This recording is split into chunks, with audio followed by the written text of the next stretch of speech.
Top quality और consistent performance के लिए सिर्फ सिल्वर पंप। टॉप क्वालिटी और कंसिस्टेंट परफॉर्मेंस के लिए सिर्फ सिल्वर पंप, नाम याद रखना।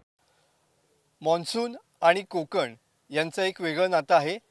कोकणात अनेक भागात धोधो पाऊस कोसळतो। अशातच मॉन्सून सक्रिय झालेला आहे आणि सध्या कोकणातला निसर्ग देखील या पावसाळ्यात बहरलेला पाहायला मिळतोय।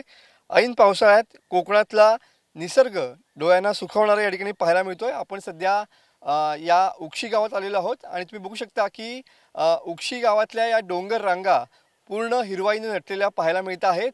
अधूनमधून धुकं आणि फेसाळणारे धबधबे सुद्धा या ठिकाणी प्रवाहित झालेले पाहायला मिळत आहेत।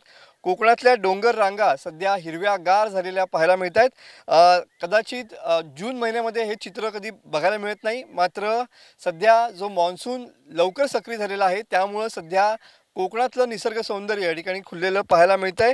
ऐन पावसाळ्यात ग्रामीण भागात बऱ्याच ठिकाणी डोंगरावरती धुक्याची चादर या ठिकाणी पाहायला मिळते, तर उक्षीचा फेसाळणारा धबधबा देखील प्रवाहित झालेला पाहायला मिळतोय। जणू डोंगर रांगांनी हिरवा गार शालू या ठिकाणी परिधान केलेला आहे। अशीच सध्याची ही डोळ्यांना सुखावणारी चित्र या ठिकाणी पाहायला मिळत आहेत। अत्यंत मनमोहक आणि तेवढीच आकर्षक आणि रोमांचकारी अशी ही कोकणातला जो निसर्ग आहे तो खऱ्या अर्थानं या ठिकाणी पाहायला मिळतोय। एकीकडे या ठिकाणी खाली छोटी छोटी टुमदार अशी कोकणातली घरं आहेत आणि त्या घराभोवती हा मोठा विशाल असा डोंगर आणि तो डोंगर पूर्णपणे या हिरवागार झालेला पाहायला मिळतोय।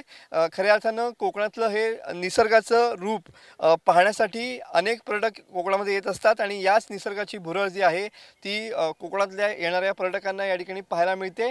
मात्र सध्या या जून महिन्याच्या पहिल्या आठवड्यामध्येच या ठिकाणी कोकणातला निसर्ग ऐन पावसाळ्यामध्ये या ठिकाणी बहरलेला पाहायला मिळतोय आणि हाच खऱ्या अर्थानं जो निसर्ग आहे तो अनेक पर्यटकांना नेहमीच वर्षा पर्यटनासाठी सुद्धा या ठिकाणी खुलवत असतो।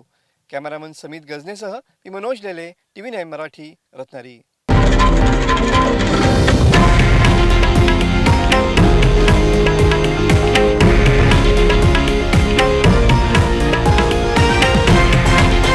हे आहे देशातील नंबर 1 न्यूज नेटवर्क आणि आपण पाहत आहात TV9 मराठी, एकमेव।